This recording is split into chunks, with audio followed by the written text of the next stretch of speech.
Selamat pagi para mahasiswa, kita ketemu kembali di kelas D Fisiologi Tumbuhan. Hari ini kita akan membahas terkait dengan dormansi dan perkecambahan, kelanjutan dari materi minggu kemarin terkait dengan penuaan, pengguguran organ dan pemasakan buah. Baik, sebelum kita awali kuliah hari ini, ada baiknya kita berdoa sesuai dengan agama dan kepercayaan kita masing-masing. Berdoa dipersilahkan. Amin. Terima kasih. Baik, saya akan segera menayangkan PPT-nya untuk kalian cermati dan kita pelajari bersama. Selanjutnya kita akan lanjutkan dengan diskusi besok hari Kamis, dan diskusi bisa juga melalui ELOG komunitas kita.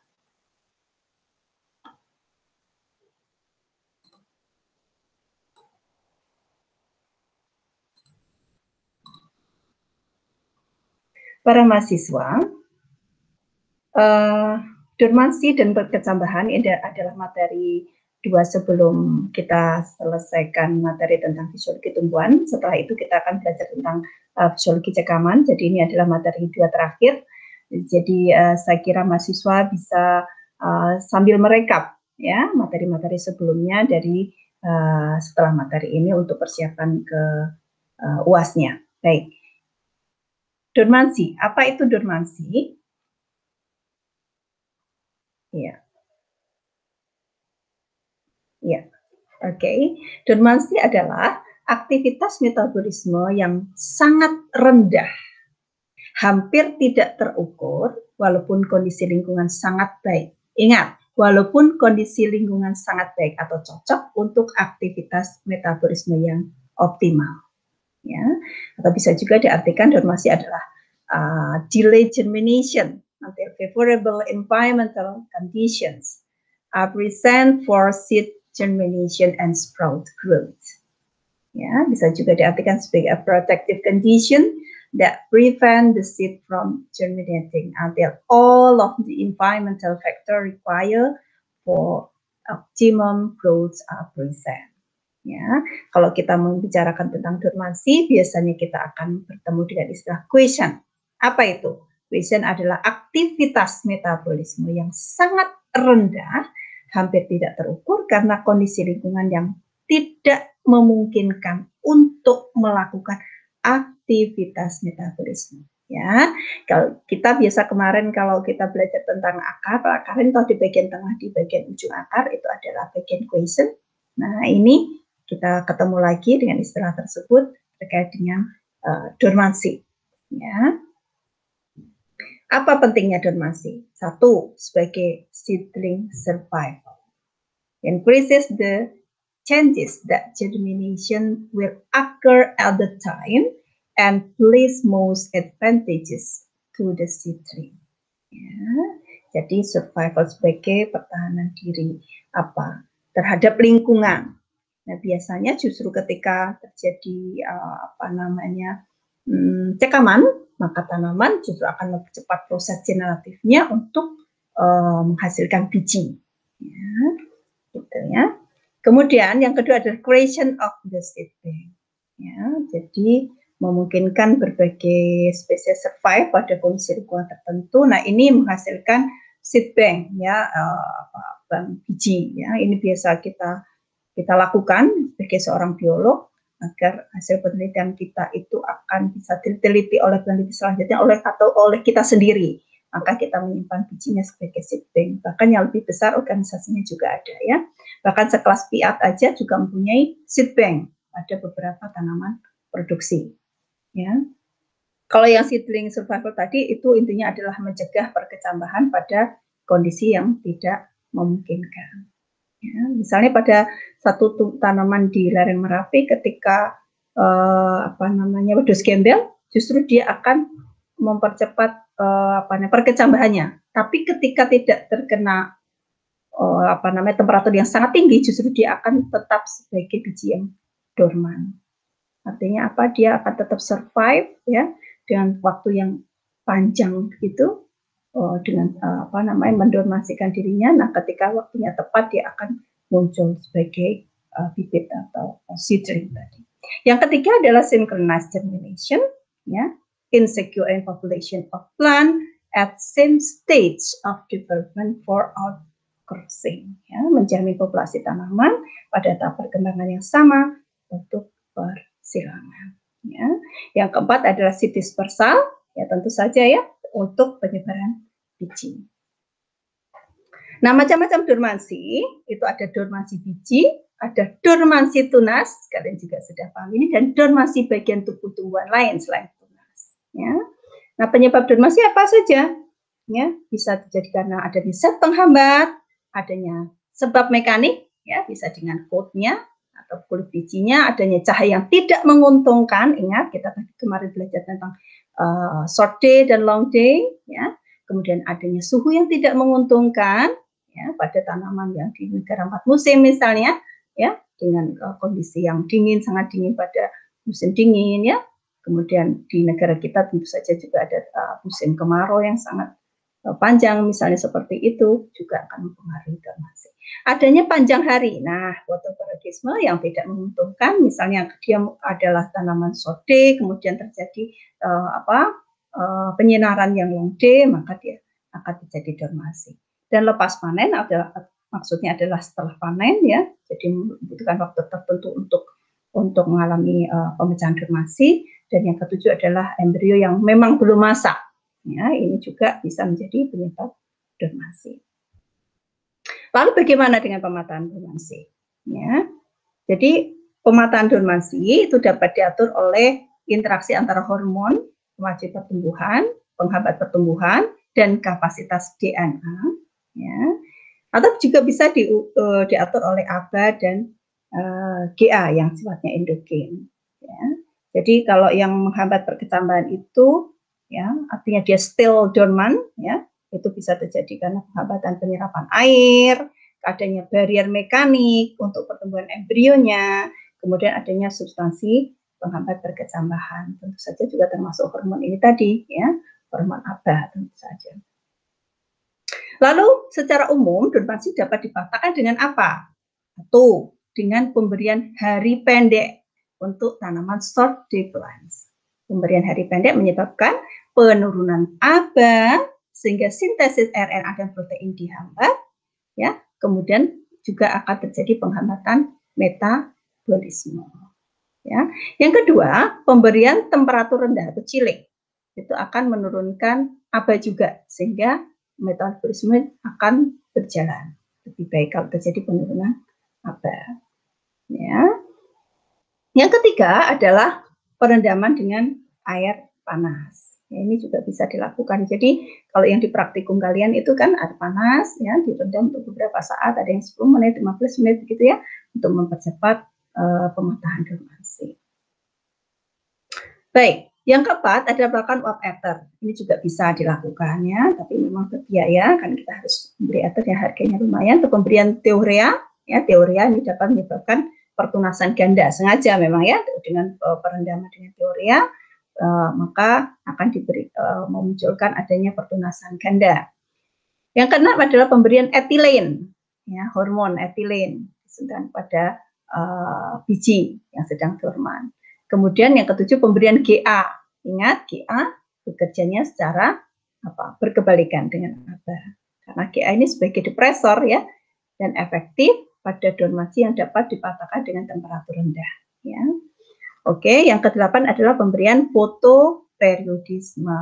Ini juga tergantung dengan jenis tanamannya, apakah short day plant atau long day plant. Nah, tipe dormansi itu ada dua, yaitu dormansi primer dan dormansi sekunder. Dormansi primer itu dormansi pada biji yang baru saja dipanen atau lepas panen tadi, ya, delayed initial seed germination. Ya. Sementara kalau dormansi sekunder adalah dormansi yang timbul akibat kondisi lingkungan yang tidak sesuai. Misalnya apa? Temperatur yang ekstrim, ya, kepekatan, ya, kegelapan, diberikan kegelapan gitu sengaja, ya. Kemudian water stress, ya, bisa dengan perendaman atau flooding, bisa juga dengan cekapan kekeringan, gitu, ya. Oksigen ekstrim itu dengan pengurangan oksigen, ya, itu juga bisa. Jadi dinamakan dengan dormansi sekunder. Nah, penyebab dormansi primer itu ada yang bersifat fisik, mekanis, kemis, morfologis, dan fisiologis. Ya, kalau yang bersifat fisik itu misalnya adalah kulit biji yang impermeable, yang susah dimasuki oleh air. Kalau yang mekanis itu misalnya kulit biji yang keras. Ya. Kalau yang kemis apa? Yaitu misalnya pada biji yang punya senyawa inhibitor pada kulit biji, sehingga dia menghambat pemecahan dormansi, perkecambahan. Yang keempat, bersifat morfologis. Apa itu? Perkembangan embrio memang belum sempurna atau belum masak, betul, ya, belum waktunya untuk terjadi proses selanjutnya. Yang bersifat fisiologis, misalnya adalah kondisi yang untuk perkecambahan memang belum terpenuhi, ya, untuk proses inhibisinya, misalnya gitu. Lebih detailnya, secara fisik, misalnya kalau di atas saya sebutkan adalah kulit biji yang impermeable, ya, tidak tembus air. Kemudian kedap dalam kulit biji bagian mikropil, hilum, daerah kalasal, daerah palisade juga mengalami kekedapan air. Kemudian dicirikan juga dengan yang embrio yang tidak dorman. Sebetulnya embrionya tidak dorman. Kemudian yang keempat, pengeringan udara selama perkembangan terjadi peningkatan kekerasan. Ya, terjadi peningkatan kekerasan seiring dengan pengeringan udara yang semakin kering. Yang keempat adalah skarifikasi mekanis atau kimia dapat mematahkan dormansi fisik. Jadi apa yang bisa dilakukan ketika kita menemui satu biji yang terjadi dormansi fisik, maka dilakukan skarifikasi mekanis. Oke. Lalu dormansi yang sifatnya mekanis itu artinya apa? Adalah satu biji yang kulit bijinya terlalu keras untuk memungkinkan si embrio ini berkembang selama proses perkecambahan itu tadi. Penyebabnya ya karena struktur kulit biji yang keras itu tadi dan atau adanya sisa buah yang menutupinya proses perkecambahan. Pemecahannya dengan cara apa? Yaitu oleh agen lingkungan seperti mikroorganisme, kemudian lingkungan yang lembab, kebakaran hutan, ya seperti yang saya sampaikan tadi ya. Oke, penyebab dormansi yang kemis atau kimiawi itu penghambat kimiawinya terjadi di bagian embrionya, bisa terjadi di endospermnya, bisa juga terjadi di kulit biji. Nah, yang dilakukan adalah dengan cara pencucian dan penghilangan kulit biji tersebut. Nah, ini benihnya mungkin memiliki dormansi fisiologis juga, jadi perlu pendinginan awal. So, asam asisat yang ada atau apa yang ada di dalam bijinya yang sifat menghambat perkecambahan tadi juga bisa diterapkan secara eksogen, gitu ya. Nah, yang morfologis bagaimana? Morfologis ini karena embrionya memang belum sempurna perkembangannya, ya, belum mencapai tahap yang maksimal untuk proses pertumbuhan selanjutnya, maka embrionya sebetulnya tidak dorman secara fisiologis, tetapi hanya membutuhkan waktu untuk tumbuh, ya, dan berkecambah untuk mencapai tingkat level pematangan. Nah, yang ini biasa terjadi pada tanaman apiaceae, ya, ranunculacea, gitu ya. Kalau yang di daerah tropis misalnya Anonaceae atau Familia umbelliferaceae. Ya. Kalau yang penyebabnya secara fisiologis, karena memang kondisi perkecambahan belum terpenuhi, misalnya apa saja, ini tanaman yang berkecambah pada kisaran suhu yang sempit. Nah, kalau tidak mendapatkan suhu yang optimum, dia tidak mau berkecambah. Ya. Yang kedua, embrio yang memang dipotong dipotong sisi tumbuhnya, memang tidak mungkin bisa berkesambahkan, sisi tubuhnya dipotong sengaja ya. Kemudian yang ketiga dirusak oleh periode singkat pre-chilling. Ya, kalau diberikan pre-chilling maka dia akan mengalami dormansi. Yang keempat adalah membutuhkan suhu perkecambahan yang di atas 15 derajat Celcius. Ini ada juga tipe biji yang seperti ini, sehingga biji akan tetap dorman ketika tidak dipenuhi suhu di atas 15 derajat. Kemudian rusak oleh zat kimia seperti kalum nitrat, tiurea, kinetin, etilen, dan gibberellin. Itu juga bisa, karena sengaja kita berikan itu atau tidak sengaja, ya, untuk mendorong si biji itu bersifat dorman. Kemudian cahaya yang dibutuhkan pada saat perkecambahan tidak terpenuhi. Nah, ini adalah hal-hal yang menjadi penyebab dormansi primer yang sifatnya fisiologis. Ya. Nah, ini adalah contoh dormansi biji karena hambatan fisik yang itu tadi yang permeabel pada taman rose aromatica sebelah kiri yang warnanya merah itu bijinya. Kemudian yang sebelah kanan adalah contoh dorman biji karena hambatan mekanik ya, karena mekaniknya jadi kulit bijinya keras pada Pistacia vera. Ya. Bagaimana dengan pemataan dormansi? Pemataan dormansi pada biji tipe kulit biji yang keras dengan merusak atau memecah kulit biji skarifikasi baik secara mekanik, kimia, dan enzimatis. Kemudian pada biji dengan embrio yang belum masak, lalu dilakukan apa? Diinhibisi dengan air. Kemudian didiamkan pada temperatur yang cocok sampai embrionya terjadi pemasakan. Ya. Kemudian pada biji yang tipe lepas panen, yang baru saja dipanen, dibiarkan supaya embrio siap untuk berkecambah dulu, baru dikecambahkan. Ya, misalnya pada biji padi, ya, dia mengalami proses tertentu dengan pengeringan sampai kekeringan sekitar 5% atau 10% baru dia akan mengalami perkecambahan. Ya. Jadi dibiarkan dulu. Kemudian pada biji yang sensitif terhadap cahaya, bila memerlukan cahaya, diberikan cahaya. Bila terhambat oleh cahaya, maka diberikan perlakuan tidak adanya cahaya. Gitu ya. Tipe dormansi berdasarkan penyebabnya itu ada namanya cold impulse dormansi, yaitu dormansi yang disebabkan oleh kulit biji atau jaringan lain yang melingkupi embrio seperti endosperm dan perikardium. Yang kedua adalah embrio dormansi, yaitu embrio yang belum mencapai kemasakan secara morfologi. Karena adanya hambatan yaitu aba, asam absisat, dan tidak adanya pemacu pertumbuhan atau gibberellin. Ya. Nah, dormansi biji ini dikendalikan oleh rasio asam absisat dan gibberellin. Pematahan dormansinya yang tipe cold impulse dormansi, ya, itu dengan cara mechanical scarification, chemical scarification, dan secara alami. Kayak yang mechanical itu digosok dengan material abrasif, kemudian kulit biji digores dengan pisau, ya ini juga kita lakukan di praktikum. Kemudian yang chemical kita berikan perendaman dengan asam sulfat dan pelarut lainnya kita juga lakukan ini di praktikum. Kemudian dicuci dengan air hangat. Ini juga kita lakukan. Secara alami dengan cara apa? Yaitu aktivitas mikroorganisme, kondisi asam pada saluran pencernaan burung ya, jadi biji-biji yang dimakan oleh burung dulu itu, dan perubahan suhu. Nah, dormansi biji itu ada fase dormansi biji yang sampai perkecambahan, saya sampaikan ada fase induksi, fase tertundanya metabolisme, fase bertahannya embrio untuk berkecambah, ya, karena faktor lingkungan yang tidak menguntungkan. Oke, yang keempat adalah perkecambahan yang ditandai dengan meningkatnya hormon dan aktivitas enzim. Jadi ada 4 fase, induksi, tertundanya metabolisme, dan fase bertahannya embrio. Ya, setelah itu baru proses perkecambahan.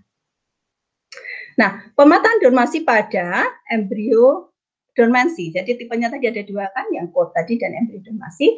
Nah, pemataannya dengan cara apa? 1, after ripening.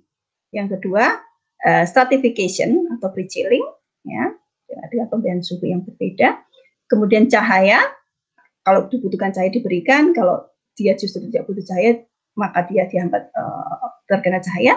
Kemudian yang keempat, aplikasi senyawa pemacu perkecambahan, misalnya adalah KNO3, ethylene, gibberellin, stupinin gitu ya. Baik. Dormansi tunas sekarang. Penyebabnya, kenapa terjadi dormansi tunas? Karena adanya temperatur, ya, perbedaan temperatur. Misalnya temperatur yang rendah itu dapat mematahkan dormansi tunas. Pematahannya dengan temperatur rendah.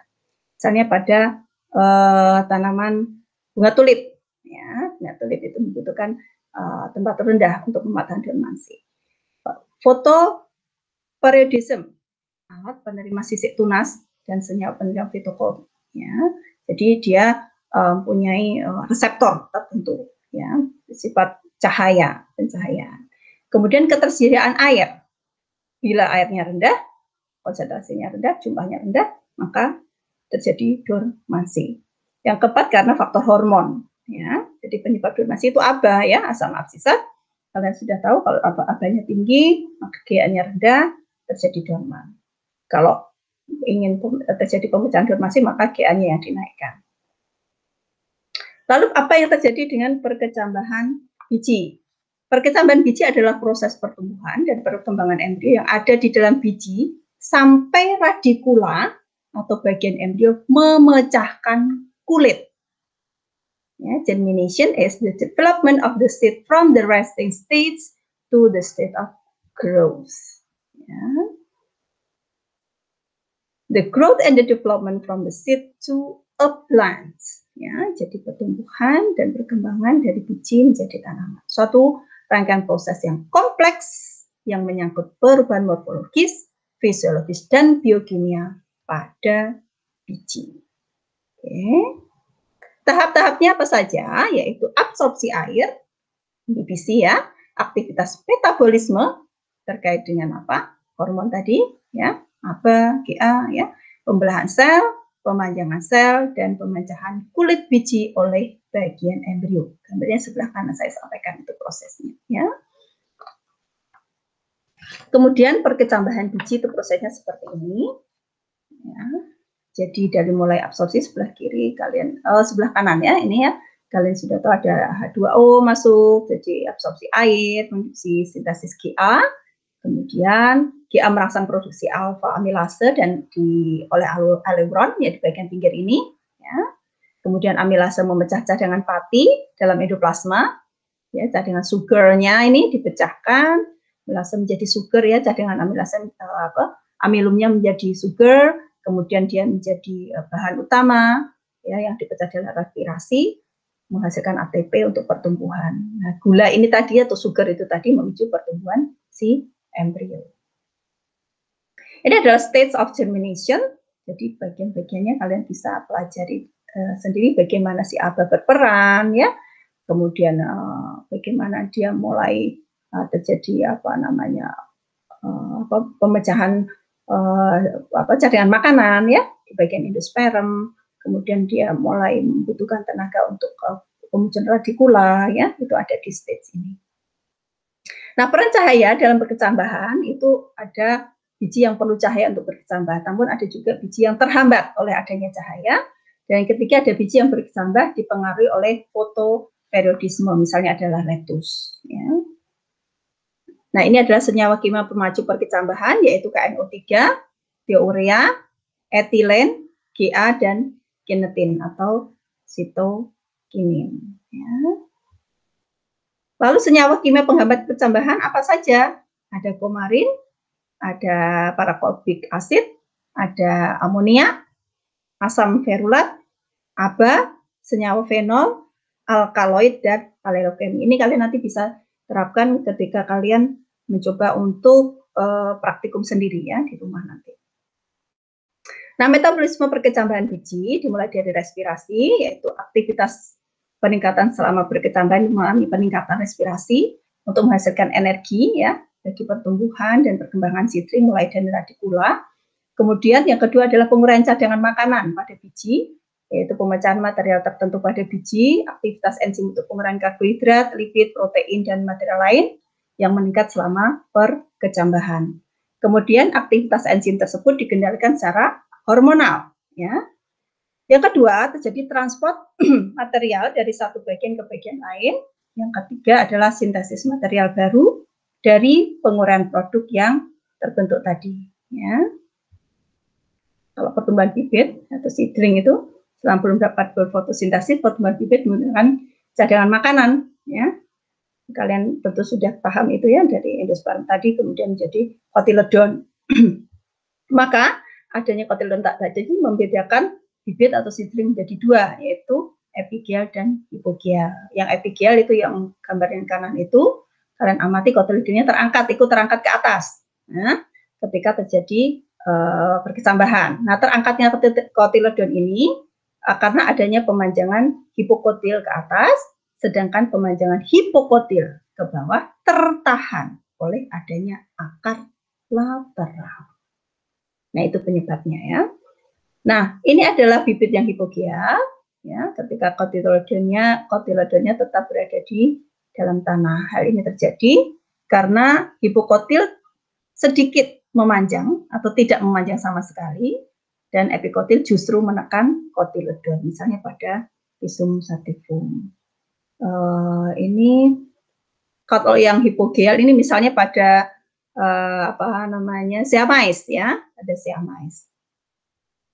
Baik, para mahasiswa, materi kita saya kira sudah selesai, memang sangat singkat, tapi ini adalah materi inti, sehingga saya berharap materi ini akan kalian kembangkan pada diskusi esok hari, dan itu akan menjadi bahan yang sangat menarik saya kira, karena ini ada di sekitar kita dan banyak contoh-contoh di sekitar kita. Baik, kita ketemu besok pagi, hari Kamis, untuk diskusi daring di kelas kita, kelas D, bersama juga dengan diskusi di komunitas Elok. Terima kasih, kita akhiri dengan doa. Semoga apa yang kita pelajari hari ini menjadi berkah untuk kita dan alam semesta. Berdoa, dipersilahkan. Amin. Assalamualaikum warahmatullahi wabarakatuh. Selamat pagi.